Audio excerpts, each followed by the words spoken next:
Creecy, as well as the chairperson of the ATNS, Advocate Solamajal. Don't have to introduce him, you know him very well. So we'll take the statement from the minister, and thereafter we'll take questions. I'm Colin Msiwi for today. So, Minister, over to you. Thank you very much, and greetings to everybody. I think that what you all know is that in December last year, I appointed an intervention team to look into critical difficulties at the air traffic navigation services. And in January this year, we received a draft report from the intervention team that indicated to us 4 areas of problems. The first related to the question of critical staff shortages, both in terms of those who would be responsible for navigation, as well as those who would be responsible for designing flight procedures and developing charts for those flight procedures, but also critical shortages in terms of instructors in our academy. And overall, the view of the team was that the pipeline of scarce skills had not been kept up, and as a result, we were facing shortages of critical staff. The second area that the team highlighted was the question of communication equipment, both current equipment that has been supplied by OEMs that was in need of urgent repair, and of course the question of future investment in capital infrastructure in terms of communication equipment and radar systems. The third area, and that is the area on which we will give a little bit more attention today, is the question of flight procedures. And I think that what many of you would know is that an audit that took place 2 years ago indicated that all of the flight procedures in our country were out of date, and it was necessary for these flight procedures to be revised on a 5-yearly basis, and this had not happened. And consequently, there was an AMOC, which is a special dispensation given by the Civil Aviation Authority with regard to those flight procedures, and that AMOC expires on the 10th of April this year. And then the last area was the systematic weaknesses in the safety management system, and the fact that recurring findings in audits and inspections had not been addressed in a timeous manner. Now, let me just give you quickly an update on where we are with regard to all 4 work streams, and I'm going to request that we will deal with the question of flight procedures last, so that I can give you a little bit more detail in that regard. So we have advertised for air traffic controllers, flight procedure specialists, air traffic instructors, and all other categories of skilled staff. And what we can share with you is, so far we have appointed 2 former ATNS officials that would be dealing with air traffic navigation, and they are currently undergoing validation. And this week we are making offers to 13 other personnel. 4 will be in approach radar, 4 in approach, 5 in radar, 2 in approach procedures. And all of these people will obviously have to serve their notice in their current jobs, and then they will have to undertake the assessment in July, and they will go through validation, and we expect that they will become operational by November. So we are quite excited that we have been able to identify these 13 persons, But I think we did indicate previously that because of the complex validation procedures that we have to go through, they won't be operational immediately. Currently, we do want to recruit 10 instructors. We've interviewed 4 candidates so far, and we haven't managed to find anybody suitable. But there is an international headhunting process which is underway.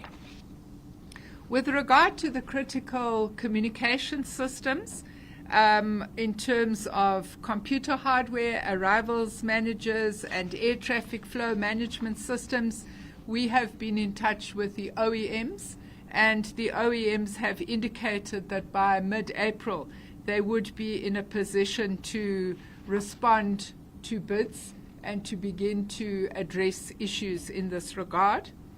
With regard to ground-to-air radio communications, 10 priority services are in the process of being implemented by the 31st of March this year. And then there is also the issue of direct speech services between air traffic centers and third parties. And we are busy working on this with the OEMs. And this work is dependent on the deployment of new data links and radios along the southern and the eastern Cape Coast, which is receiving attention. And ATNS will shortly be reviewing their CAPEX implementation plan. In fact, it's ready for review, and it will then be implemented in the new financial year. And then let me, before I get onto the flight procedures, let me just deal with the question of safety management systems. This has been an important area where I can report that there's good progress. The safety executive role has been reevaluated, and it's now at the same level as other executives. And this is very important because you must separate your safety function from your operations function, and we've managed to achieve that. We've also managed to close all the CAA findings, internal ATS safety findings and internal technical service findings. We've managed to close out on all of that. And safety investigation reports and recommendations have been implemented. The Safety Action Group has been established, and it's meeting weekly, and that will proactively manage future findings and recommendations. The Safety Review Board has been established, and it will meet quarterly and provide governance on management of overall safety performance, and the first meeting will take place in April. And the high-risk findings have been there is a process to implement remedial measures on all the high-risk findings, and that was concluded by the end of February, and medium-risk ones will be attended to by the end of March. Now, let me speak about the flight procedures, and I think that it's important to say that of the 300 or so procedures that we have, there are 66 which were due to expire on the 10th of April.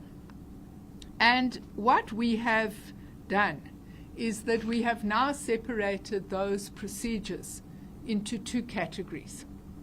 The first category is procedures that relate to the large airports, and that would be OR Tambo, Cape Town, King Shaka, David Stuurman, King Paulo, and Lanseria, as well as George. So that is the first category, and there are 35 flight procedures that are covered in that category, and we don't think that these will all be ready by the 8th of April. And so we are submitting to the Civil Aviation Authority an application to give a limited extension on the alternative means of compliance for these 35 priority procedures. And the intention of doing that is to ensure that we can continue to use instrument procedures that are currently being flown for these airports. And then what we would need to do is that with regard to the other airports, which is Polokwane, Richards Bay, Uppington, Mangaung or Bloemfontein, Umtata, and Kruger, we would then need to apply for a longer-term alternative means of compliance so that we can ensure that we submit these flight procedures by later in April and in May. Obviously, the meeting with the Civil Aviation Authority takes place tomorrow. We have a full chart which we have developed for them with every one of these procedures laid out where it is, when we expect to be able to submit the relevant information. And of course, I don't want to speculate on the decision that the regulator would make, because obviously that is an independent body. But our priority is to make sure that the major network airports are able to function, even if we land up with a plan B on the smaller airports while we are busy submitting these flight procedures to the public. Let me say to you that the acting Chief Executive Officer is fully on board with these plans. To support him in the important work that he has to do, the 4 work streams continue. And what we've agreed with the board is that as a temporary measure, we will also base the intervention team full-time in ATNS, starting from, in fact, it began last week. And the idea is that we should be prioritizing this work and making sure that there won't be further delays. Allow me to pause here and give an opportunity for questions. Okay. Thank you, Minister. We'll take questions. I suppose there will be online questions as well, Minister. You can just introduce yourself. Take 2 or 3 at a time. You represent. Good afternoon, everyone. I'm Crisalda Lewis from SABC Television News. Minister, perhaps an update on the suspension of the Chief Executive Officer. Where is that? How far is that investigation into the allegations against the CEO? And also, all of this is a bit technical, but I think South Africans would want to know what impact would this have on flights. In December we had a bit of challenges, thanks to my colleague Zola, who told me that a bit earlier. We had a bit of challenges in terms of flights. I want to know, as a South African, are we going to be able to travel well, safe, and on time? What does all of this mean about King Shaka and other big airports being prioritized, and Umtata and everyone else that's taking a bit longer? What does all of that mean in less technical terms? Thank you. Heidi? It's Heidi Jockas from ENCA. Minister, I just want to get your sense, maybe we can also get a sense from the advocates in terms of how this wasn't picked up. So it's literally been left to crisis stage, where you now have a situation where you have to go to the Civil Aviation Authority and ask for a limited extension, which might not even be granted. But this could have, do you think this could have been prevented? Who dropped the ball in picking up these challenges? And then also, isn't it a bit of a concern that the 13, I think you said 13 additional people that will be added on will only start being operational from November? Isn't that too long of a wait? Is there no other option to try and get people on sooner?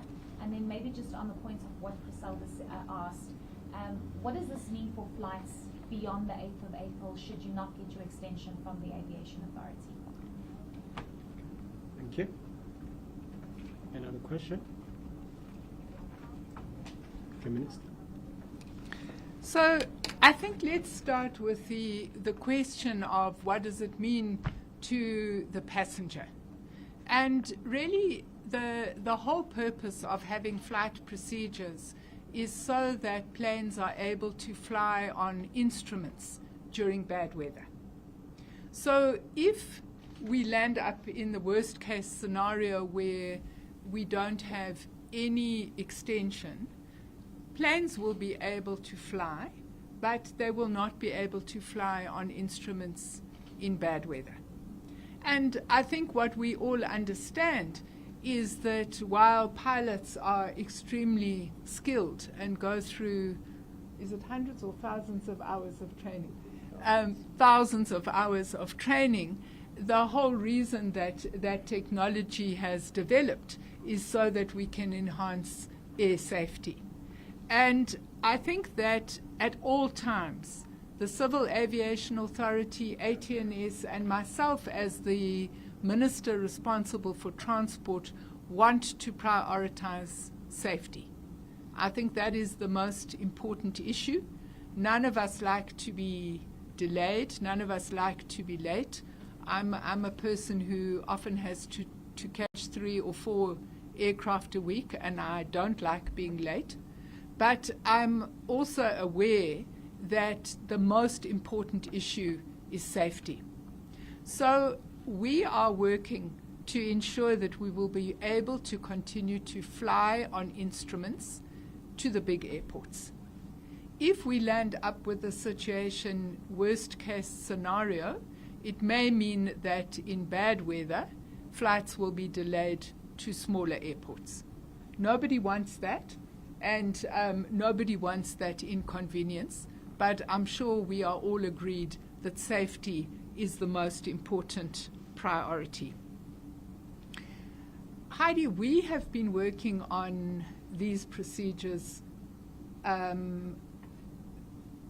think I was 2 weeks old in the job when Advocate Majavu phoned me on a Sunday morning and started explaining to me about flight procedures.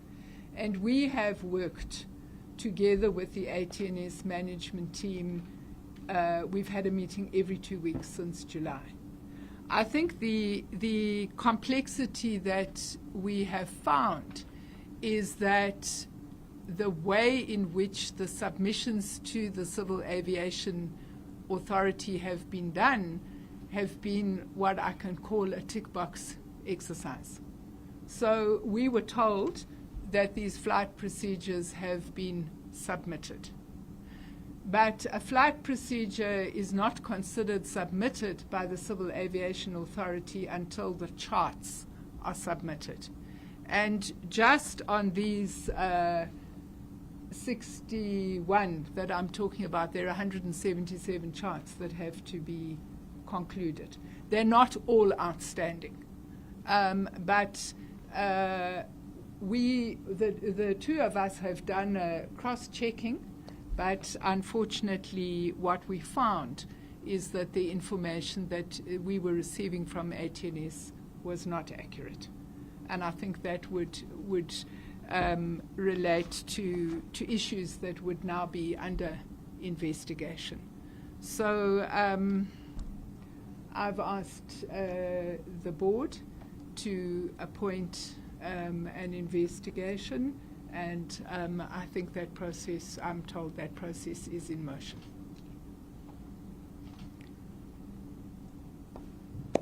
The 13th? The 13th. 13th by November. Oh, yes. Look, what we have done is we've gone back to find people who have left ATNS, who are working elsewhere in the world, who are highly skilled, because the positions that we want to fill are not junior positions.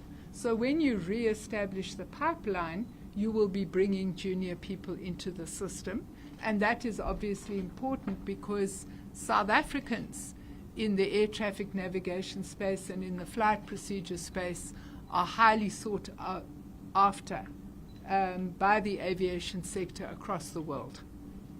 Now, when they come back, they have to sit and first of all, they because they are very senior, they have to give notice with their current employers.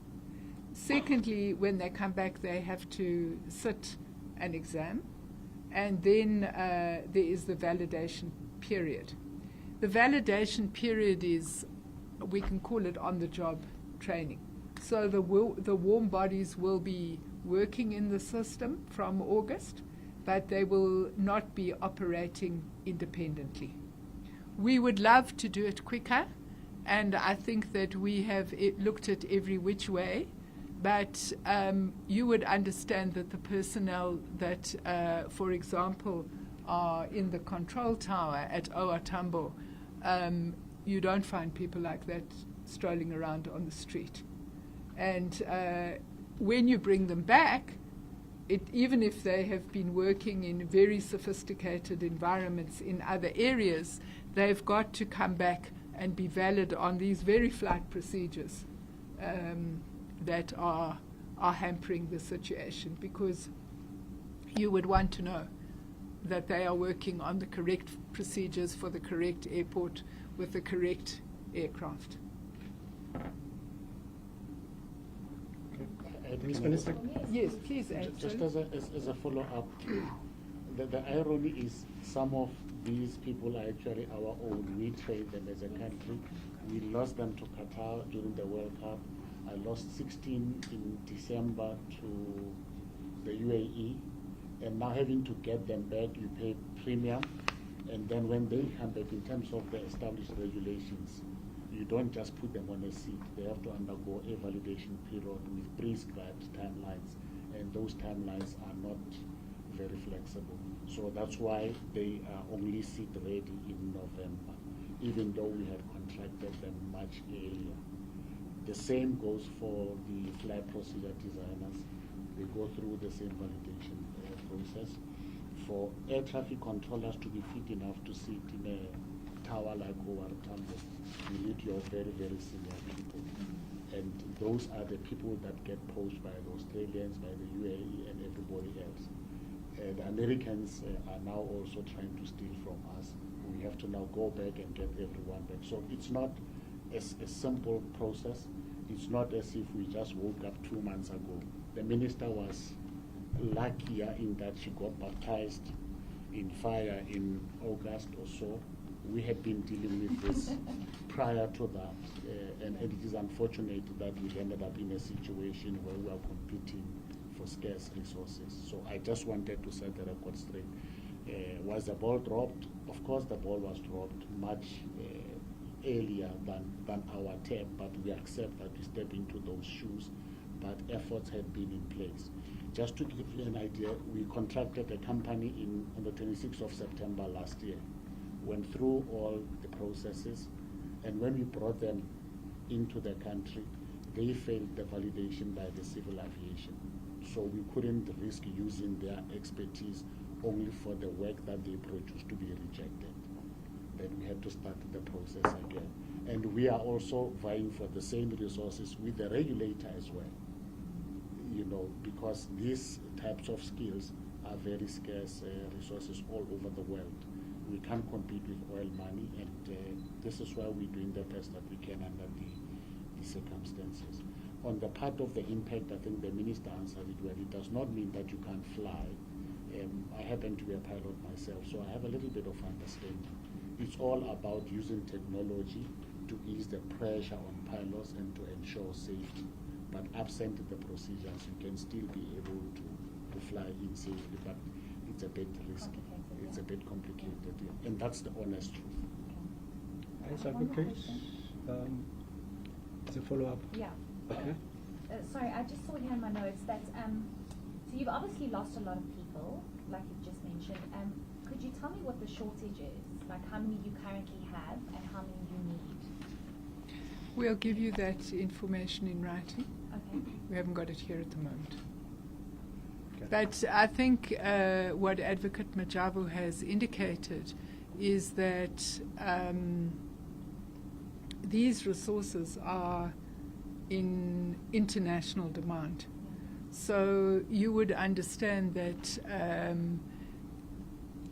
big airports across the world are eager to have South African skilled personnel, because we have a good airline safety record in our country, and our staff are considered to be excellently trained. And as Advocate Majabo says, we can't pay as a developing country what some of the developed countries would be able to pay. And that's why re-establishing the pipeline is very important.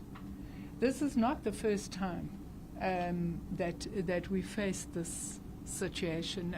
There was a time during the late 90s, early 2000s, where there was a lot of personnel that were that went to greener pastures. And at that point, a very strong pipeline was established, and that pipeline has carried us through. Unfortunately, the current pipeline is not robust enough to deal with the scale of the appetite internationally. You know, what happened during COVID was a lot of personnel were laid off. And what you've had is a massive uptake in the aviation industry particularly in the last year. So what's happened is that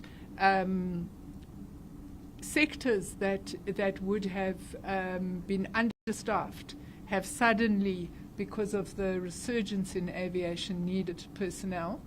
And as I say, our personnel are extremely well respected, and unfortunately they're human beings.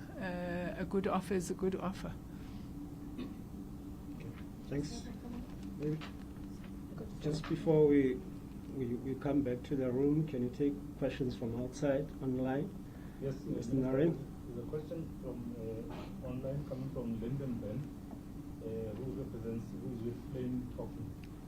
And the question says whether once you find out if the minister is in discussion with the Minister of Defense over the South African Air Force and Navy inability to provide equipment necessary for maritime and long-range offshore search and rescue missions as envisaged under the various bilateral and multilateral treaties South Africa has signed with other countries and its obligations with ICAO and the IMO through the search and rescue,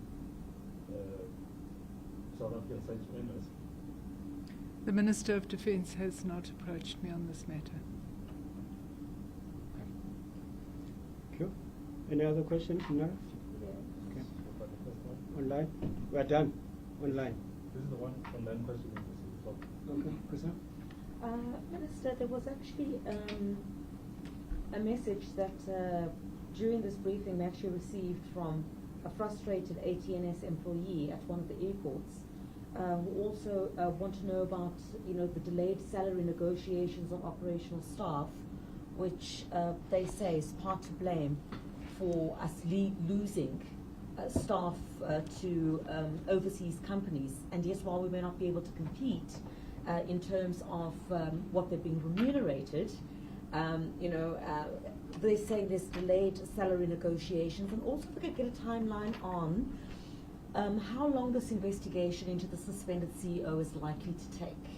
Because what I pick up from what you're saying partially is that somewhere the ball was dropped. The information that you were due to receive was not being received in full. So who is the head of that? The suspended CEO, who's supposed to make sure that everything was done properly. What time frame are we looking at here in terms of the completion of the investigation into the suspended CEO? I guess when the procurement process is concluded, the service provider will be able to assist us with that. I don't know if we want to run salary negotiations in here, but let me defer to you on this matter. Firstly, I can take into confidence the terms of reference have just been finalized now. We came straight from a meeting, and the procurement process is going to start as soon as I sign off on the terms of reference. And ideally, we expect to get a report in 4 to 6 weeks, but we don't want to obviously hinder that process. It is not something that one wants to have delayed inordinately, but it will be premature to talk timelines at this stage. But at the level of operationalizing that decision, that is currently underway. The issue of the delay in the salary negotiations is not entirely accurate how the proposition was put to you. You negotiate at certain predetermined cycles. We are going into the next negotiation cycle now. But the difficulty here is, and what I think the person is referring to, in an attempt to deal with the attraction and retention of scarce resources, in November last year, we as a board approved a package that we are hoping to use to incentivize those that are currently within the establishment to stay, and also to attract those who had left. That was done. Now, other categories within the ATNS family are also saying, if you could do this for the ATCs, what about us? And those kinds of discussions are ongoing with the unions. And I'm not at liberty to discuss that much at the moment, but what we have done was, yes, we did categorize scarce skill, and they were given a particular dispensation. And others who felt left out are now aggrieved by that. In fact, the unions have also sent me a text about it, and we will deal with that in the normal negotiation cycle. So there's no delay. There's no way that labor would accept a delay on the salaries. It happens nationwide, and it is part of our cycle. Okay. Go ahead. Minister Zona Shalana from Wisdom Africa. Given the years that the entity has been in existence for, would you say that we are meeting the global standards? And also, if we're not, how far are we from getting to that point? Well, I think the report, the draft report of the intervention team very clearly said that we were not meeting our obligations with regard to the Chicago Convention. And that is exactly why we have the intervention, and it's exactly why we have the 4 work streams, because we have to take our international obligations seriously, and that is why we're doing all the work that we're doing.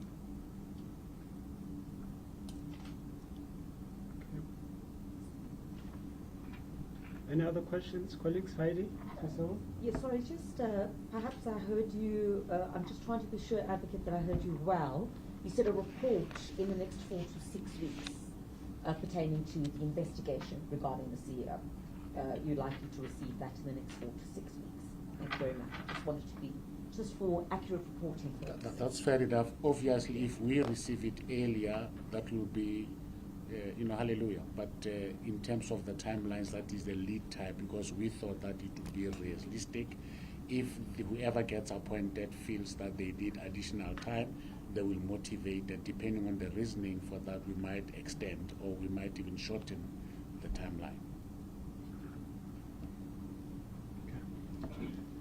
Any other further questions? Naren? Not at this point. Okay. Heidi? No. Have we paralyzed you? Thank you very much.